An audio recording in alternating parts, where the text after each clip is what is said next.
வணக்கம் ராதிகா. சிவகங்கை மாவட்டம் திருப்பத்தூர் அருகே காரையூர் கிராமத்தை சேர்ந்தவர்கள் செல்வகுமார் சுமதி தம்பதியினர். சுமதி முன்னாள் ஊராட்சி ஒன்றிய கவுன்சிலராக பணியாற்றியுள்ளார்.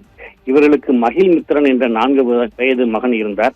இவர்களது வீடுக்கு அருகிலேயே அந்த பகுதியைச் சேர்ந்த பிரசாந்த் என்பவருக்கு வர்ஷன் என்ற 4 வயது மகனும் இருந்தார்.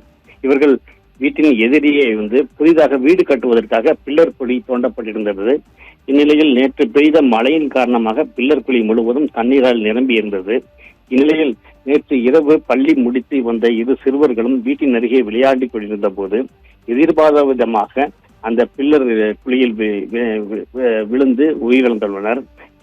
இந்நிலையில் இரு சிறுவர்களையும் காணவில்லை என்று அவர் பெற்றோர் பல இடங்களில் தேடி இறுதியாக அந்த பில்லர் குழியில் மூழ்கி இருந்தது தெரிய வந்தது. 2 சிறுவர்களையும் அங்கிருந்தவர்கள் மீட்டு அருகே உள்ள திருப்பத்தூர் அரசு மருத்துவமனையில் சிகிச்சைக்காக சேர்த்தனர். ஆனால் அங்கு பரிசோதித்த மருத்துவர்கள் இருவரையும் ஏற்கனவே இறந்து விட்டதாக தெரிவித்தனர்.